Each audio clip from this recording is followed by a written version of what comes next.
My dear students, welcome to my channel. Angangsha Sargi channel Shigi Taraga Mari Suba class ta Tarya Suba para Ima Barat Hairiba Sairiang Shigi Nainaba question number 1 China Kungadaba, question number 2 Iraga Kungadaba Amadi Lol Nainaba page number 36 Hairiba Jingje Nainaba Takpa Loikre Aduna Ngasi Sargi channel Sigi Tara Manga Suba class Waina Tawgadoriba Sina Nepal Suba para Hiyang Tanaba Hairiba Parasine Aduna Angangsha Hairiba Parase Munmuna Taro Munmuna Tabaga Loina Sarna Paraje Paraga Putopa Yaba question Jingdo Adudum Putoga Hairamge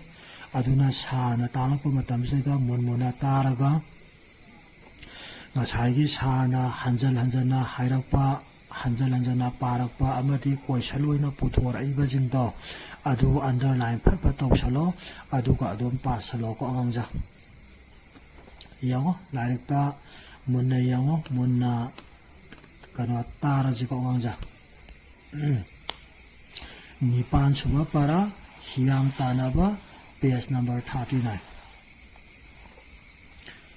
Manipuri Shingi Makal Mathialgi Harau Kumai Kayamarum Lay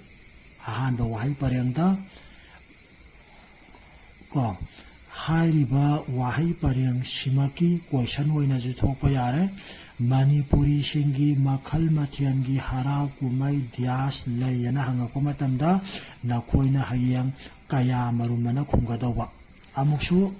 Manipuri Shingi Makal Mathialgi Dias Kayamarum Layana Hangagaju Harau Kumayana Miangadoba Hangaiba question Dugi Matung ina Mialamu Aduna Ta Ingai Matamseda Munmona Tau Angja Amusu Manipuri Shingi Makal Mathiangi Kari Laibage Haragadi Harau Kumai Kayamarum Layana Kungadoba Yareka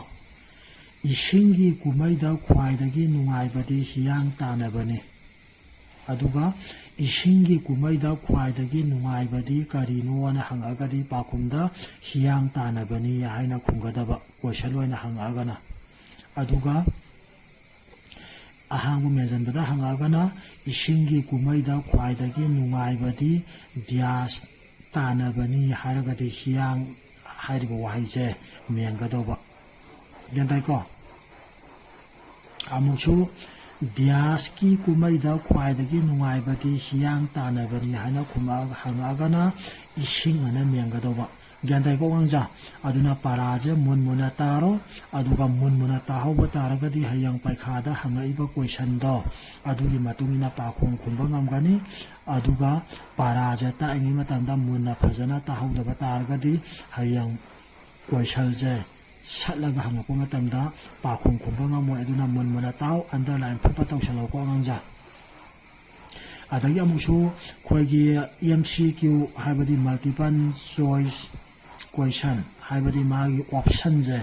Asumba Pakumja Pituoga question the Hangaga Ishingi Kumaida Kwaidagi Saubadi Haraga Hiyang Tanabani Ko Motor Boot Tanabani Zahas Tanabani Agana Adumana Hangapazu Yaiko Adumana Nuna Asumba Pakum Hiyang Tanabani Haidana Asumba option do Adu Tiktorom Gadaba Kolam Gadoba Aduna Paika Dadi question Ko Hanging Bamawonda Hangapayai Aduna Nakoyo Hangaiba question Dugi Matungina Pakum Piba Ngamnabakidamata Pakum Kumbangam Nabakidamata Larito Pagadaba Paba Haije Wazazina Sana Taingi Matamzada Munmuna Taho Bataragadi Kango Bataragadi Hayang Paikada Hayang Kashu Aruba Wairoi Aduna Munmuna Tauko Nganja Hi Lamjiangi Kumai Asibu Hiyang Kumai Hairaga Kangnei Hiyang Kumai Hairaga Karibu Kangna Bagi Haragadi Hi Lamjiangi Kumai Asibu Hiyang Kumai Hairaga Kangnei Haina Kungadaba Yadaiko Amusu ahangba mentionbadasु dum hangba yai ko hi lamjengi kumai asibu dia sairaga khangnayana hangagadi hiyang kumai haina khunggadoba gantai ko nganja question ja ahum thonani ko question loina hangba yare fill in the blank da hangba yare loina magi correct answer do pithoga ko asumba khanba option pithoga asumba pakum khanbado adugi mawong dudaida hangaga su yare aduna paras daida question gi style question gi format se ahum thona hangba yaeba samana ba pakum daida aduna noi munmuna taw ko hiyang tanabada tanariba mitai ningthaugi khongniat hi waiba hijabu hiyang hirel kaweba ko sijomo hiyang hirel kadai bu ko bogen hangba yare hiyang tanabada tongnariba mitai ningthaugi khongniat hi waiba hijabu hiyang hirel kawiyana khunggadaba adagi aha amu menjanbada oiragaju hiyang tanabada tongnariba mitai ningthaugi khongniat hi waiba hijabu dias kawi hargana hiyang hirelana khunggadeba tentare ko ngja adagi amusu magi asumba pakum pithoga habri option pithoga asumba pakum tik tobado adaida jidom hangbo yai ko hiyang tanabada tongnariba mitai ningthaugi khongniat hi waiba hijabu hiyang hirel kawi hiyang kumai kawi ko harau kumai kawi ana adumani hata option data hayang question semi bawa do habidi khoina hekta asumba duma hapaga asumba pa khumduma di yaw daba yadra ko asumba pa khumduma hapaga atai aran ba jing tudi khoina hekta haining ba haijala ko yai ko aduna na khoina asumba pa khumdo khanba ngamna ba kidamakta paraje munmuna tahauba paraje munmuna tahauragadi khanghauragadi hayang adum irai laina sipa khumje chumi haibado select toba ngamganeba aduga noina parado sukang khangdaba sungpa pa da waragadi pa khumdo pithui haraga noina hayang asumba pa khumdo select toba khanba ngamdedana ko aduna para ta ingi matam staida munmuna tawa adagi amuksu option je haibadi pa khumje asumba pakum khaluna haibase da magi option je habadi pakum je ahum pirakpa yai na tagana mari pirakpa yai ko ahum na tagana mari pirakpa matam se da asumba pakum je suyaw yaw da bidana mathakta piriba sing asida pakum ama phawba yawde na tagana pakum asumba ani piraga mathata piriba pakum je da hairiba ani makse chumi ga na adumaina pirakpa ju yawgani ko aduna question of unmuna pawa ambo yawdragana mathakta piriba sing da asumba pakum yawde da madati tawranga doba aduga pakhumje asumba ani yauragana mathakta piriba pakhum ani makse chumi gana adumaina piramagadi ani maksumi haibado madeda khwalka dawa aduna para taingi matamje da muna taba darkar wale loina na hayang question do muna paba aduga question do muna paraga question do phajana khanga kanda pakhum piba darkar wale bako aduna taingi matamje da te muna taro aduga hayang muna tahauragadi paikhagi matamda yamna line thogani ko hiyang hiriyangi hiruda sangai makok asaba hapi amasung hinauda kuman kwakpagi makok asaba hapi haiba amasung nere ko hiyang hiriyangi hiruda kari hapagi haragadi sangai makok asaba hapi haina khunggadaba aduga amuksu hinauda kari hapagi haragana kuman kwakpagi makok asaba hapi haina khunggadaba Yantare ko anja question loina hangbagina sini aduga dum sai haigre ko wahi pareng amada dum question pakhum amada dum question ahum gi format lakani amana question loina hangba amana asumba option asumba pakhum piraga asumba pakhum khanba aduga loina na fill in the blank ahangba mention bada dum lakani haigre ko aduna dum para question gi dum munmuna paro ko question means question jo munmuna paro aduga loina na para ju dum munmuna taro adu munmuna paragadi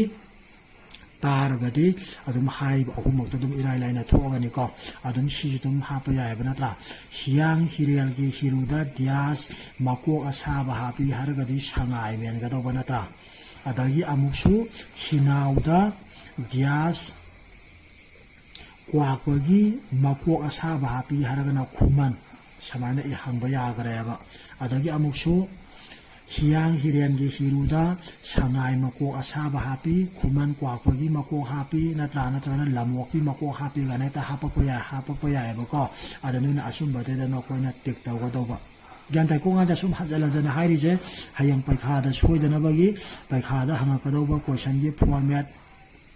paikha da hangakadawba question gi style amadi khunggadawba pakhumdo madugi model ni ko hairije aduna munmuna taro munmuna yango ko next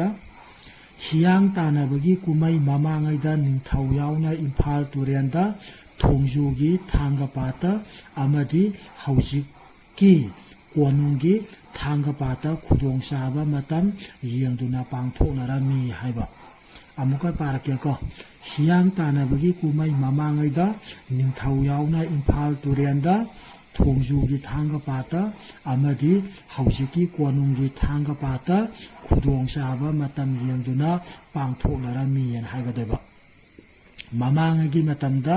hiyang tanabagi kumai asi kadai da pangthokambagi ana hangagadi si khunggadeba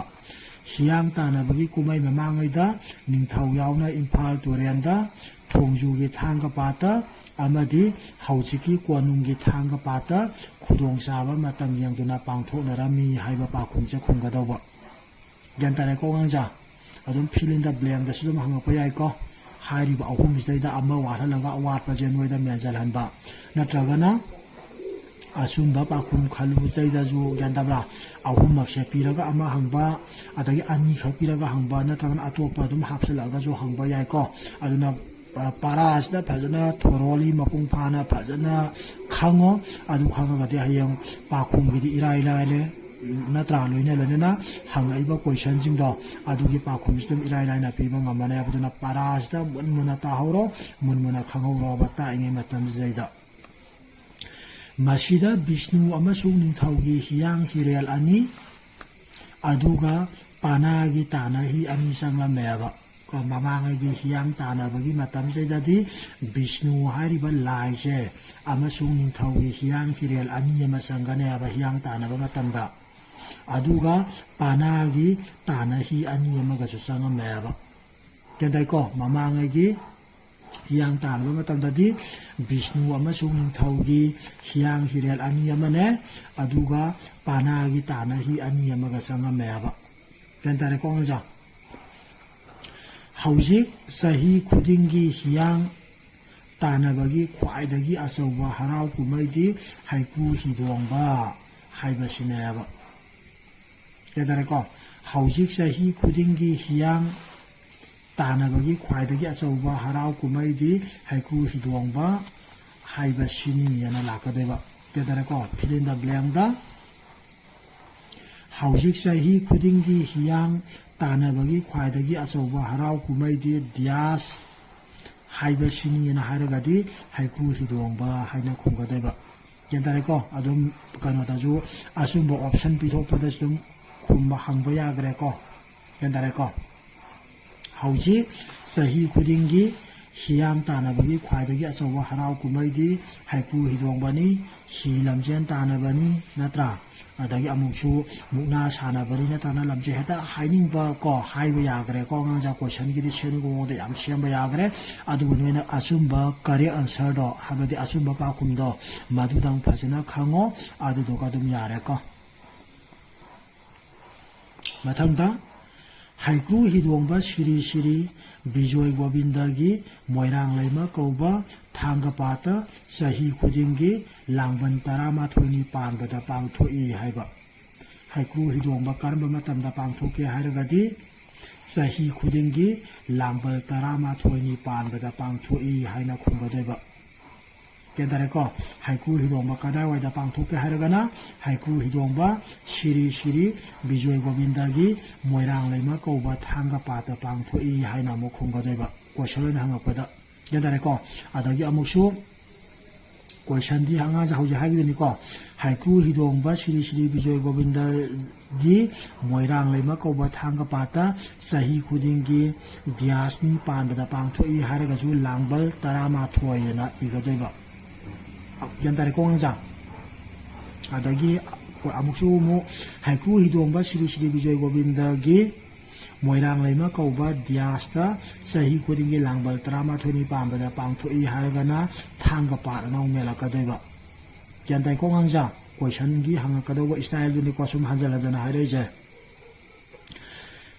andagi film da kana da judum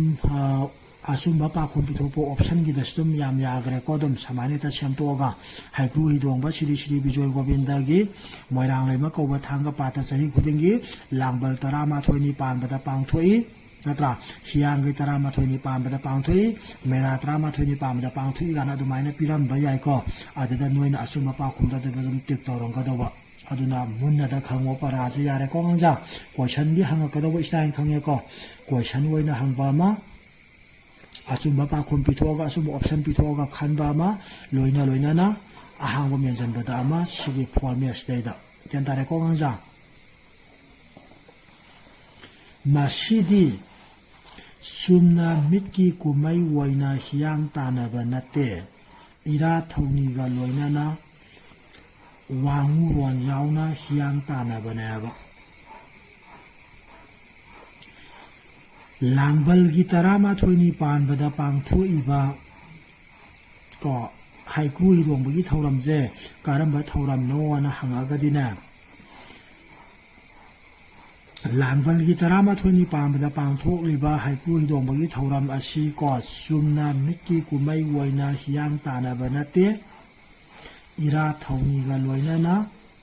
wangu ron yauna hiang tana bani haina khungadaba gentai ko ngja mathangda hiang tanabada lusingadaba ani do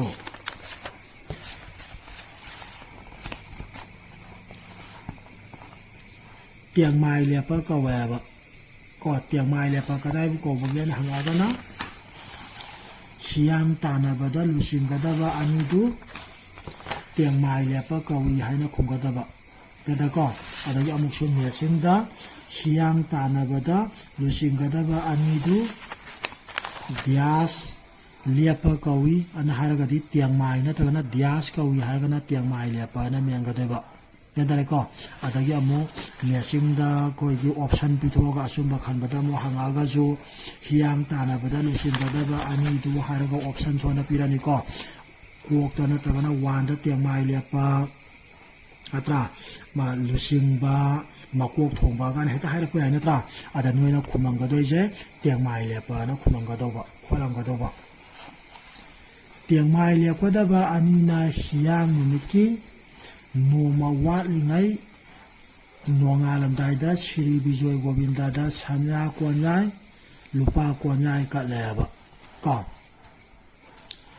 asagi tiang mai lepa da ba anina hiang nimiki no ma wa lingai nongalam daida Sri Bijoy Govinda da kari katpagi haragadi sana kwanyai amadi lupa kwanyai katliyana hagadawa kedai ko adagi amusu ngasagi tiang mai le kwada ba anina khoigi Sri Bijoy Govinda da ka sana kwanyai lupa kwanyai katpado karma tandora haragadi siyang numiki noma walingai nongalam daida na khungadaba question gi danga ja yam yagre ko aduna paraje mona ta ko ngja ta ngai staida paraje mona ta hautra ga hayang pe kha da nei ma mo phangba ga ma ga na mona ta ko hiyan mikining thilda Sri Bijoy Govinda da haiku pareng ama siang pareng amaga hayu kalaga hiruba natraga tiang mai lepa amada haiku pareng si atopa hiruba natraga tiang mai lepa amada siang pareng siaba kendai ko amko pare ko hiano miki nung thilda Sri Bijoy Govinda da haiku pareng ama siang pareng amaga hairu kalaga hiruba natraga tiang mai lepa amada haiku pareng si atopa hiruba natraga tiang mai lepa amadana siang pareng siaba yantare ko kasagi hiyan kin khilje saida Sri Bijoy Govinda je da khogi siang haiku pareng amane siang pareng amane hairu ka toraga katkana aba tedare ko aduga kalaba matung zaida kasagi ko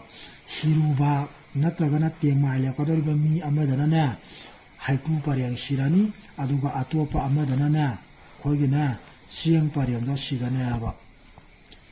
Shri Bijoy Govinda su hi khabak lakwa amada lam yangba koina lengaba ko Shri Bijoy Govinda su